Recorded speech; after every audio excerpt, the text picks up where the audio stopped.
Welcome to The Elephant in the Org, presented by the Fearless People Experience. Do you know those things in the workplace that make work suck, but remain unchanged? Well, those are the elephants we're here to talk about. We believe that these topics can and should be addressed with common sense, courage, and compassion. We may not have all the answers, and we're definitely not always going to be right. But we're here to build a better people experience. We gotta start somewhere. Let's go.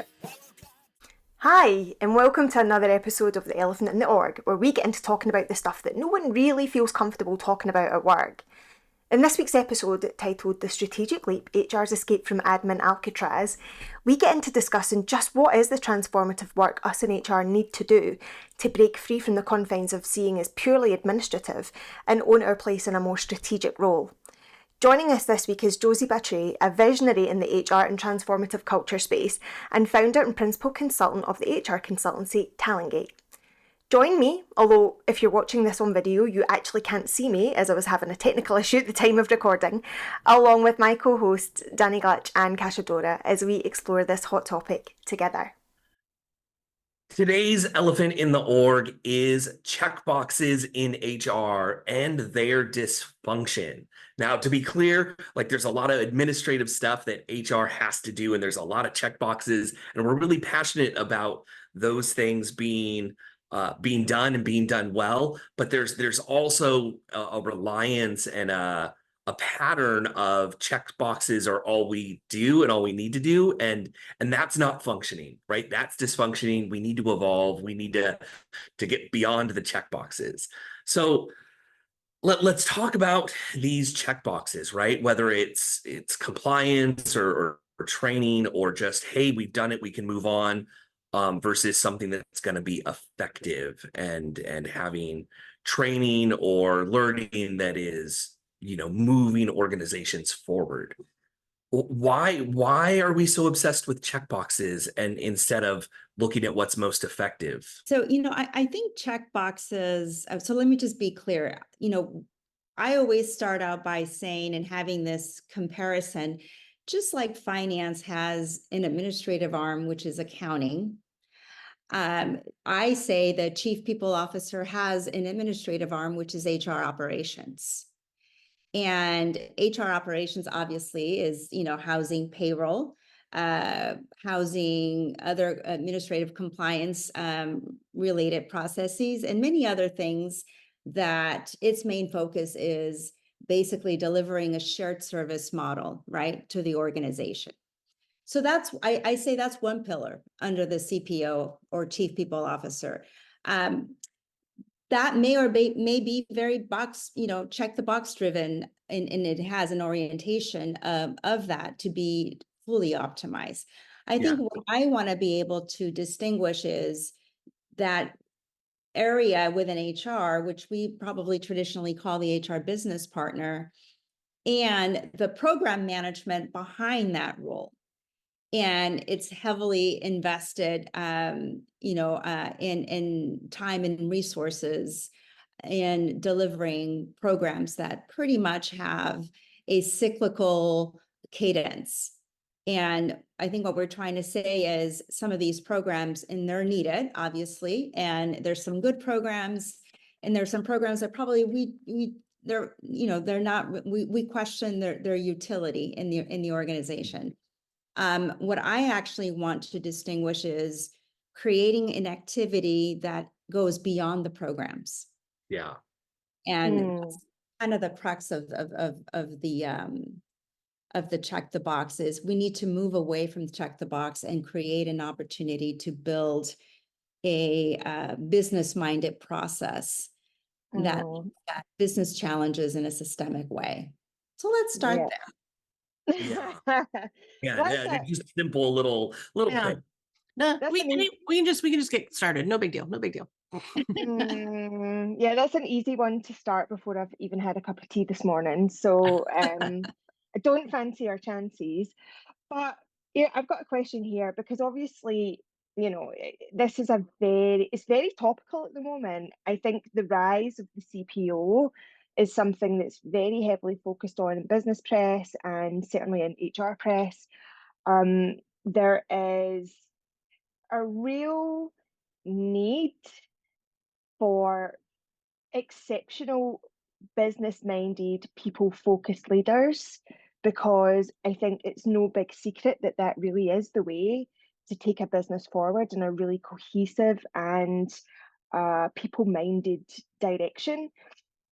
The challenge, though, is that we do still have this component of old school mentality where it is, you know, check boxes, and it is the very sort of regular, as you say, cadence of pattern of employee life cycle activities that I think we've talked about in other podcast episodes. A lot of them are not that well, functioning themselves. They don't work that well. Performance management is a great example. So, how are we going to push this forward? How are we going to really break the mold here to get this moving forward, to take this momentum, this current of the new CPO, or it's not really new, but how are we going to sweep everyone else up in that momentum and move it all forward? That's a great question. So I say that there is a reset of the role in many ways. Mm, I think that trying to generate a program or a list of programs that may or may not be aligned to the business, may or may not be responding to employee needs, may or may not be addressing chronic leadership concerns that every mm, organization has. Mhm. And so I think the CPO need to they need to take a step back and kind of inventory. What is this driving for us? Is this mm, addressing the business challenges that we have as a high growth organization? Because there's pressure on revenue, there's pressure on performance. And do we leave the programs to do what they need to do from a hygiene standpoint? But do I then create this other opportunity for me to actually understand the business, get in front of the business, and address some of these chronic challenges one team at a time? And this is where I think it's going to be interesting. You know how we always traditionally say finance is the language of business? Well, I think that the modern chief people officer is going to define a new business language. And Ooh. and most definitely, I also think that this opportunity for a chief people officer is really to become a chief of staff in many ways for the Mm, mhm, executive leadership team. And it's in that space, in that sphere, where they're actually going to address systemic issues around business decisions that don't hire diverse talent, mhm, business decisions that don't clarify strategy for teams, and the lack of really leadership, right? A cohesive leadership model, a one road opportunity for leaders to really embark on a leadership journey with a shared framework. So I think that it's a loaded answer, but there's a graduation step. I want to call it a graduation step for chief people officers. Yeah, I like the analogy of hygiene, right? mm, There are certain things that you do just because it's your normal maintenance, right? You just have to brush your teeth, floss, right? Eat broccoli, go for walks. But then there's more beyond that, right? And I think that's what you're really getting at, and finding that language, finding the analogies that are going to really communicate that organizationally is really it's tough. And I'm not sure I'm not sure our old language is going to do it, and that's a problem. mm, It's a new language, right? It's a new business language, and that business language looks at what are our business challenges, right? And I think that's where the CPO creates a discovery process, right, across the leadership team, and addresses the language around what is our process to define and clarify strategy, addresses mm, the language around what are the leadership effectiveness framework that's going to drive engagement for our organization. What's unique for us, mhm, right? And so that is sort of the personalized mindset that a CPO can be sort of the architect of that process and building that new business language and framework. I love the notion of chief of staff because I think that that happens organically in many ways. Naturally, because to be effective, you have to build a hell of a lot of trust with your, CEO and rest of the C-suite. And through the cultivation of that trust comes the opportunity to shape and direct and things like that. If you're in the right environment and you have that capability, and we know that, if you look at a president's chief of staff in the White House, we know that they're really the force behind a lot of the decision making and making things happen. So I think that it's a really powerful notion. I think that we're also naive to think that, we're that's an easy shift to make. As you say, it's a graduation step because that's not going to happen overnight. Because if we're really honest, we still have a lot of bad PR. We still have a lot of baggage, and quite frankly, I think there's a divide in our ranks of those who are embracing that modern way, that understand business, that are, really leveling up with their knowledge. They can articulate the why as well as the what and the how. I talk about that a lot. And then we maybe have other practitioners who haven't had those opportunities. They've maybe not been exposed to that. They've maybe worked in organizations that are a bit more old school, and haven't had an opportunity to evolve in that direction. So all of that together does create, disparity and imbalance. How are we going to make that move? As a population of people professionals, how are we going to help close that divide and make that move to get to that place of elevation? Because really, we know that that's where the entire function needs to be. Yeah. But I find it hard to envisage the how for the mainstream. So there's a hard conversation to be had Mm, between the CEO and the CPO. And it mm, really should start at the interview, right? You shouldn't be surprised. There shouldn't be very little surprise as to how the CPO is positioned, and, pretty much, that partnership is pretty much set. But I think once you've taken a role and you're in a role where you've been, comfortable, let's just say, establishing a suite of programs and everything goes according to plan, and you're cyclically, rolling things out, in this annual cycle, and the C-suite understands what's happening, in the summer and in the winter. I think there's an opportunity to really rethink on what society challenges we're facing. And it's delusional not to think that some of these challenges don't exist internally. And so I think making the case about really creating an organizational space where transformation can't be avoided anymore in this role. And there needs to be a sense of elevation around the framework that we're using to build engagement and leadership.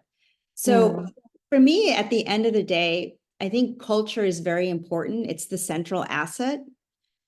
But what gives the CPO or the chief people officer leverage is the opportunity to tell the CEO, I can build cohesion with your leadership team, but I can also introduce organizational health practices that are going to drive engagement naturally, that are going to build a cohesive leadership framework for the organization. So they're hard conversations. Yeah. I mean, and what CEO would be like, I don't really want that built. Like, I don't want you to build in these frameworks and processes and culture that's going to drive engagement and productivity and all these things. They're all going to say, yes, I want that. But I feel, and this is both like anecdotally and I've read some articles that while they say they want that, they don't go the whole way, and they end up taking this big like DEI initiative or psychological safety initiative that would, that needs to be more than just a training. It needs to be a really deep, impactful cultural shift and change. And then they say, yeah, but we only really have time, or I really only want to invest in this 2 1-hour training sessions on it. And I know we don't want to make these deeper changes, right? They say they want it, but then they're not as willing to invest in it. They kind of want the checkbox.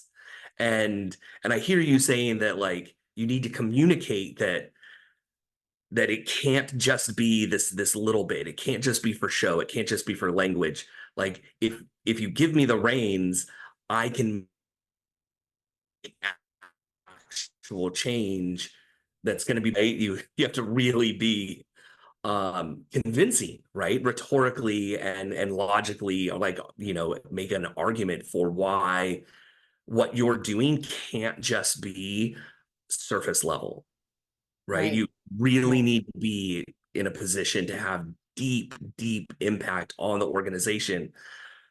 That's a lot of trust. That's a lot of getting someone who might not understand how that even works, right? They don't learn about that at most MBA programs, right? It takes, I don't know, I'm sure even a lot of CPOs don't have like that deep,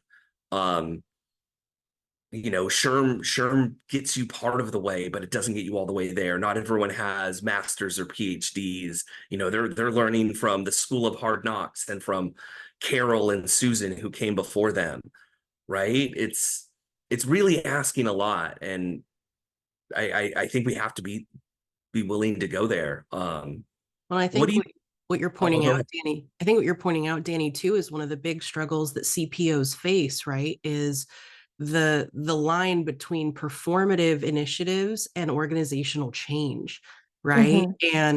And we all have, like, everyone, right? Everyone's got our dreams and our wishes and our goals, and they all sound really great. And, everyone sets that New Year's resolution to go to the gym X amount of times, right? But like, how long do those resolutions last? And a lot of times with these initiatives, I think what happens to a lot of the C-suite, not just our CPOs or our CEOs, but everyone within that realm, when they start hearing feedback from people about what they liked or what they didn't like, they tend to focus on what people didn't like, right?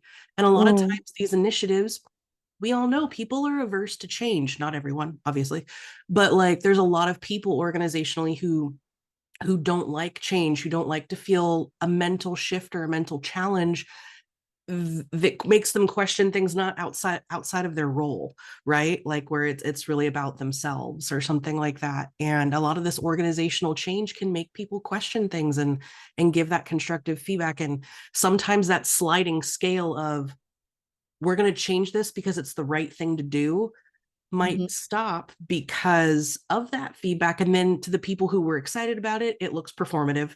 And then to the people who were tense about it, there's relief. And that's such a struggle for a CPO to have to be that one person to balance it. That's a lot on someone's shoulders. It is. It is. And I think that the issue is if we don't address some of these, and believe me, these are not the business challenges and the people challenges are definitely, they exist. There's no way that you can, you can't say they don't. There's chronic, low engagement, chronic leadership, issues that we have across the organization. And I think what I'm saying is that there is no common language, first and foremost, for us to understand what are some of those challenges. And I think that the CPO can say, hey, I can step outside in doing what I usually do day to day and bring a common language and a set of things that can help us, guide us through the process of discovering what does great look like? What are the challenges that we're going to decide to face, on year one that are, imperative for us to hit revenue. So I think it's not a one and done, and it's not like this massive revolutionary process. It's these little incremental changes that are asking questions about the way things get done in the organization. And it's sort of like a gradual step process that appreciates the discovery of business challenges. I think you're right, that it really is nothing more scientific than, as you say, making those little incremental changes. It's not being stealth as such, although we do a lot of that. We talk about hiding the medicine inside the treat, don't we? But it's not about that. It is about making sustainable change, and the only way to do that is in small chunks. Every time, guaranteed, there's some large endeavor to make some large shift, especially something that touches culture. As we said in our chat with Paula Brockwell a few weeks ago, it goes tits up, right? It doesn't work, it doesn't stick. People are uncomfortable with it. It can appear performative, to Kasha's point. So, I think that you're definitely right there. I think one of the other things I just want to touch back on, you mentioned it a minute ago, is going back to those, relationships in the C-suite and building that commonality, that common language, that uniformity, that union, I guess, with the rest of the C-suite, because I'm not quite sure what the average is here, but I think it's safe to say that we know that in many businesses, in many types of organization, the HR, CHRO, CPO, whatever they're called, can often be, I think, probably the most challenging role in the C-suite, just in terms of getting buy-in, building trust, building confidence. And for organizations that want to make those incremental changes and are bringing in these high caliber visionary CPOs that really do understand how to do that, but then they're being met with maybe some resistance in the leadership team and lack of understanding or whatever that might be. So, Josie, in your experience, what would you say is the best kind of way to approach that, and how to try to really build that trust and then develop that commonality amongst your C-suite peers? I immediately say, don't lead with programs. Don't lead with program. Don't talk about HR programs. Don't talk about DE&I. Even though that conversation, will take place. I think the important part here is that there is a business narrative that is missing from the CPO perception of how they lead. And so if the CPO enters a conversation with an understanding of their market, an understanding of their product, their strategy, their financials, if a CPO understands even the most minimal thing around year-end compensation and how that process is budgeted and cycled, and having a theme around the business and a temperature check on some of the challenges around the business can be a point of entry to build relationships with the C-suite. Yeah. And it can be a way to position you to say, hey, help me learn more. I want to understand through your lens, through your functional lens, what's happening and what are the top challenges you have. Yeah, listen first. That's a great way to build trust. It really is.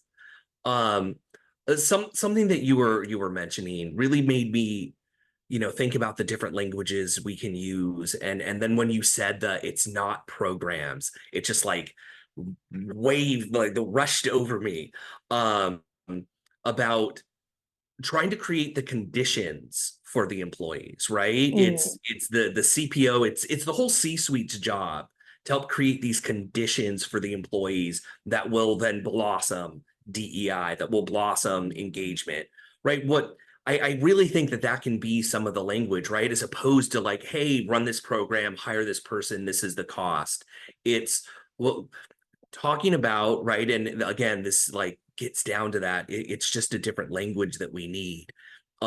Instead of programmatic language, condition language. What are these like conditions that we can talk about that'll help change how things are viewed, right? Like we need to create conditions of blank if we want more engagement, as opposed to we need to spend money on this engagement app and this recognition app and also this other platform, and we're going to roll those out and it's going to take 6 months, right? Like those apps don't immediately create the conditions of recognition, engagement, right? Like, so could we maybe talk about what some of those conditions are in your experience, and hopefully have kind of that, you know? Yeah, absolutely. So I actually had a conversation with a colleague right before the Christmas break, and she called me. It was an informal chat, and she says, "Hey, I'm running a leadership program, the first month of in January," she says, "and I want to get your opinion, because I actually want to be relevant. I want it to be relevant for the leadership team." And so one of these things that she mentioned was that obviously she's taken they've done an annual survey that, comes back with some key themes. And, the 4 key themes were psychological safety, communicating effectively and timely, and feeling valued and recognized, and prioritization of work. So these were the 4 key things that kind of were, a clear pattern throughout the organization. So, when you ask about conditions, they're the basic conditions that any human will need. Is how to help leaders be more relational versus transactional, and building that relational leadership muscle of how to connect with the team, Yeah. and how to engage, and how to actually create a team charter, if you will, where there's a common understanding of what's valued, in the team, from the eyes of psychological safety, communication, connection, and prioritization of work. So some of these things can easily be implemented by taking what people need, Yeah. and responding to those needs. And they're basic human needs: communication, recognition, making people feel safe, heard, valued, and respected. So they're the soft skills that, we often hear are, the hardest skills to develop. And I think that transparency, honesty, right? Like all the clarity, all of those things, like when you really talk about it, like those are essential, right? Like those are necessary conditions. Without that transparency and honesty, the people are going to not feel safe. They're not going to have that sense of like, oh, I know how to prioritize my work, and I'm not going to feel like I was working on this one thing for 10 hours, but it should have been 1, but I only spent 30 minutes on the thing that should have been 3 hours, right? Like you have to have that transparency, that clarity, that honesty. That relationality is so important. I feel like so much it becomes performative and transactional, like you said, and like it's so hard to talk people out of that. Yeah, and I think accessibility as well. I think do you remember back in the day where someone somewhere had a great idea that, hey, let's have coffee mornings with the CEO, and it was again very performative and all very surface, and the sentiment, the idea is not terrible. It's just, it doesn't work, right? When it's when you're reeling them out like a performing monkey just to kind of like meet and greet people and then shove them back in their office, that's just pointless. If we're really talking about psychological safety and we're talking about engagement, we're talking about transparency, it's about being in it together. It's about being in it real time and talking about the real stuff and being there for each other and sharing. And I think that there's quite often a real fear in the C-suite of doing that. And we definitely don't talk about that enough. But I think that there is a real fear for that. Certainly, maybe first time CEOs, could be a startup, whatever. There's less confidence in that. How do you think, as CPOs and senior members within the people vertical, how do you think we encourage and support our peers to do that, to make themselves more accessible, to make themselves more transparent in a way that feels comfortable to them, but also really shows the employee base they're in it with us. Well, the workforce is changing, the world is changing, and you're either going to lead or lag. Yeah. Point Yeah. blank.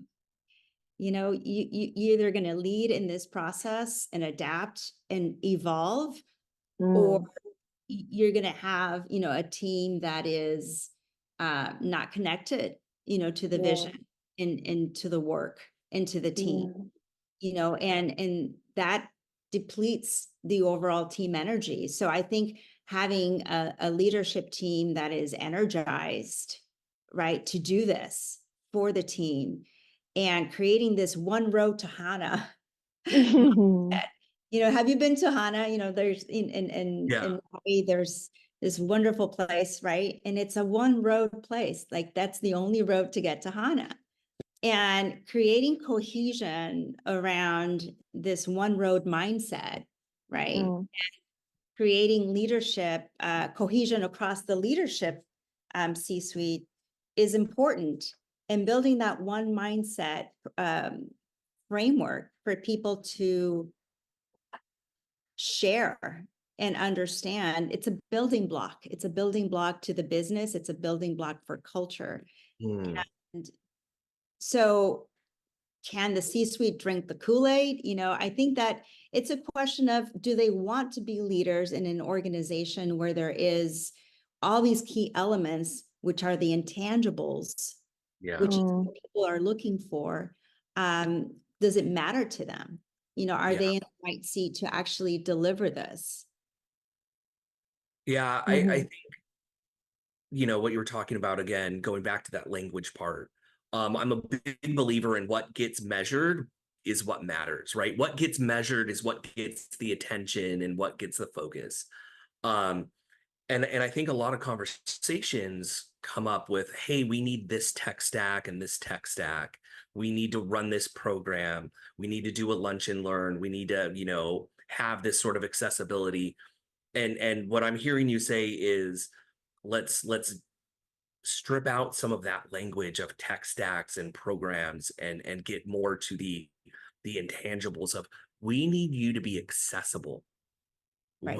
Right. Like, and here's the thing that I'm it's driving me nuts in the back of my head. And Marion mentioned it, like there's a lot of good intentions. They're wanting to not be rolled out and perform like a monkey. They're really wanting to connect, and they're busy. And they're saying, you know what, if we just get people in the office, they'll all be able to be more accessible because my office will be here. And I think some of it is that kind of intention. And I think what you're saying is like, we can have accessibility without doing that. Like, I love accessibility. Let's find other ways. It's not just a lunch and learn. It's not coffee with the CEO. It's not be in office. But yes, accessibility is important. Communication, transparency is important. Let's find a good way to do that. Let's not just say, hey, we got on this tech stack, now we're going to be transparent, right? Like that's it's hard, but I think changing what gets talked about away from programs and tech stacks to more of those intangibles, I really think there is a place to build that trust and create real sustainable change that way. So I love what you're saying. This is very, very exciting stuff. Yeah, it's the uncommon approach common. And I think that we need a starting point. And I think that's where leaders actually look for a CPO, is that they don't know what their starting point is in this journey. And when they've had to, if you think about it, you hire a seasoned, executive who is probably very proficient technically, but they're not very well balanced when it comes to building a relational leadership way in their own way. And still be aligned to the organizational culture and values. So I think that the chief people officer can create that cohesiveness across the leadership team by creating a starting point of how they can actually build up their relational leadership skills. And that's what I'm saying, is that it's this new language that looks at data, right? We're going to be informed by data, understanding where employee sentiment is. You don't have to measure data ongoing. The themes, and that the basic needs of people are being seen, valued, heard, and respected. So if we kind of stick to that foundation first, we can actually have great conversations around strategy. We can have great conversations around what leadership looks like in the organization, what's unique to them. And we can have, conversations around how to build an inclusive culture. But I think we need a point of entry to have that discussion. And a piece of framework will help, get there. I love that. I love that, Josie, especially because I feel like a lot of times in those conversations that happen in the C-suite, a lot of people teams, a lot of people leaders, everyone always says, like, well, we're people centric, because we are, right? That's literally our vertical. But a lot of times people in the C-suite will hear people centric and they kind of think, oh, well, you're just full of those wishes and dreams. And you're going to prioritize people over business, right? Like there's a lot of fear, right? Kind of going back to that theme of fear, right?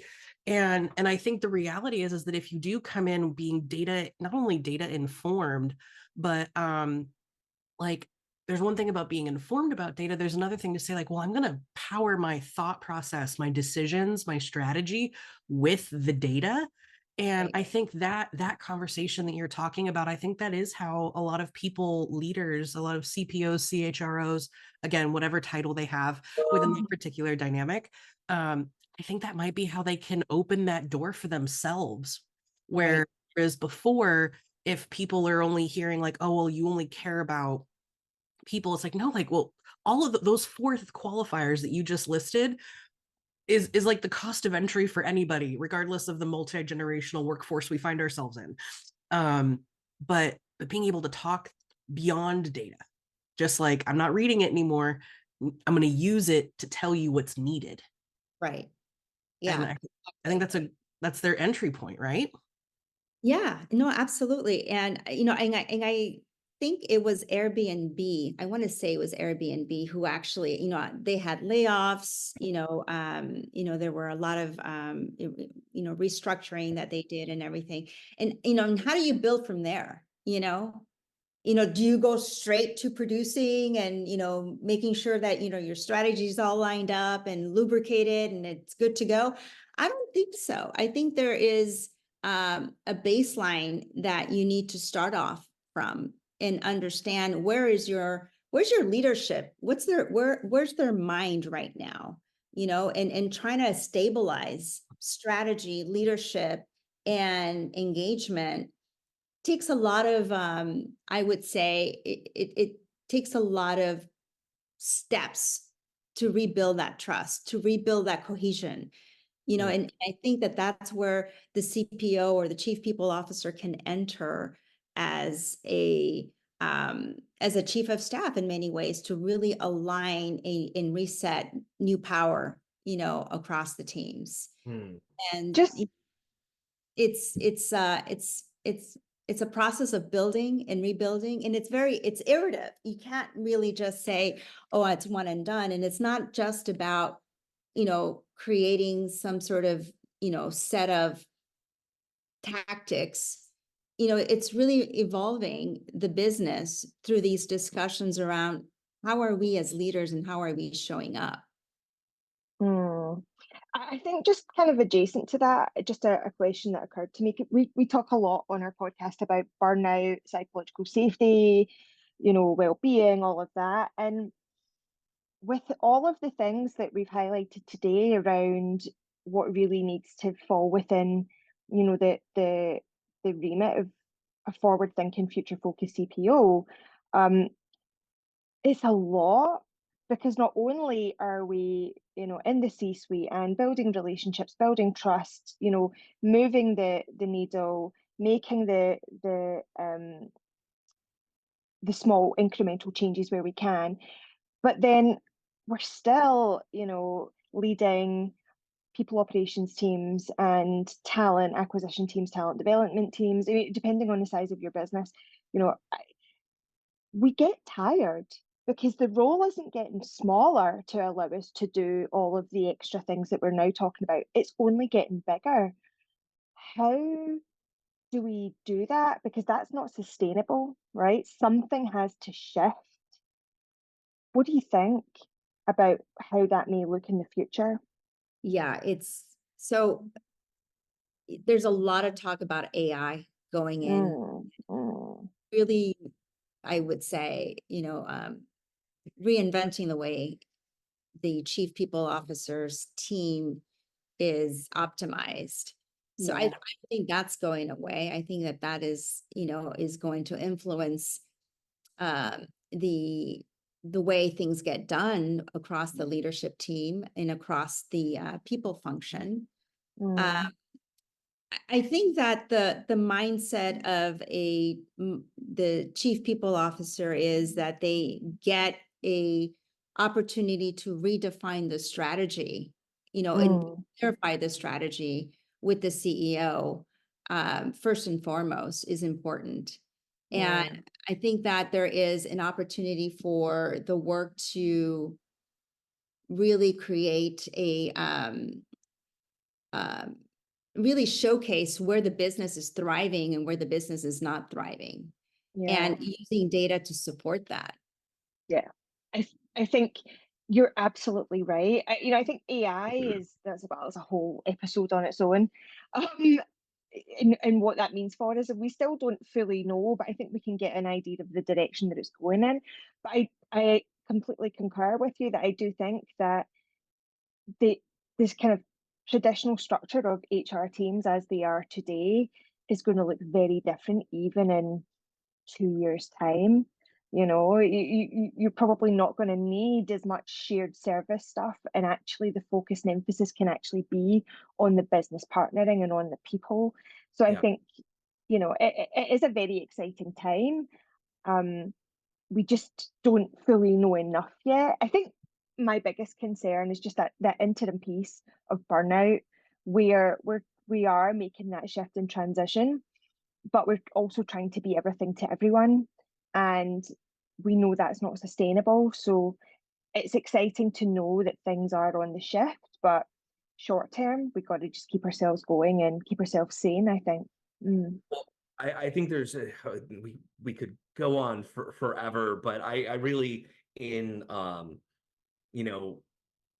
just to be timely, I would love if we could get some like call to actions, like people who are wanting to take this first step or like second or third step in getting out of the checkbox focused of programs and compliance and payroll and all the administrative stuff we need to do. What are some of those like first initial steps that you think really should be taken? Like if we can just kind of boil down the last 40 minutes into 90 seconds, Josie. Oh, yeah, absolutely. So I think first and foremost is definitely understanding the strategy landscape.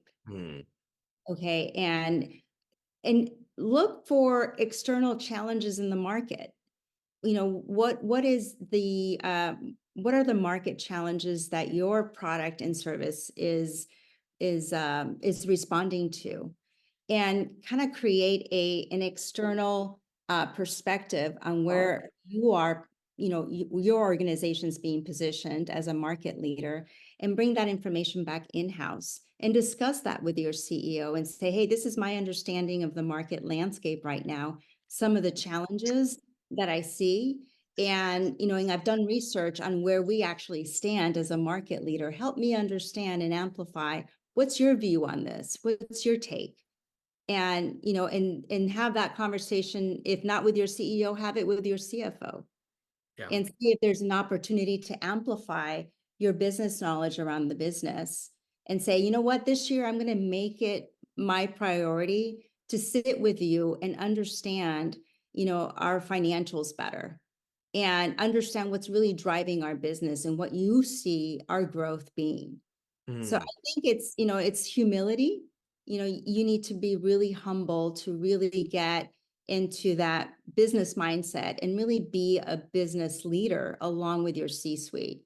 Is show that you are interested in the business. Don't be, again, don't lead with programs and don't go ask for more budget for your tech stack. Right? But really say, hey, you know, I want to make a conscious effort that I am going to improve my business mindset around the business. And I want you to help me. I want you to coach me through this. And, you know, if someone goes in there and says, you know, I really want to learn through you, are they really going to say no? You know, are they really have no time and say, you know, carve out 10, 15 minutes, Friday check-ins, you know? I think that would be a great first step. And then getting to know your people leader, your C-suite a little better. You know, understand and say, hey, you know, we've worked together now for 6 months. What do you want to see me do more and less of? You know, and those are hard conversations to have, because if you're not ready for the feedback, you know, and the feedback can be good or bad. So you know, you're putting yourself out there.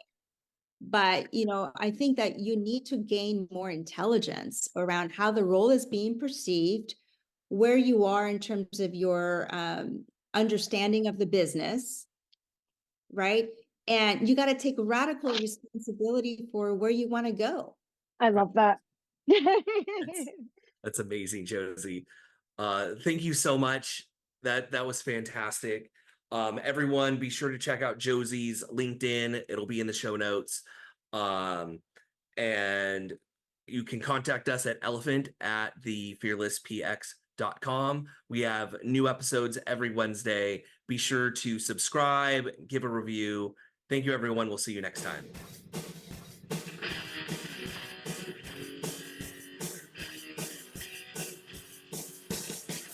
Well, look out to a new dawn.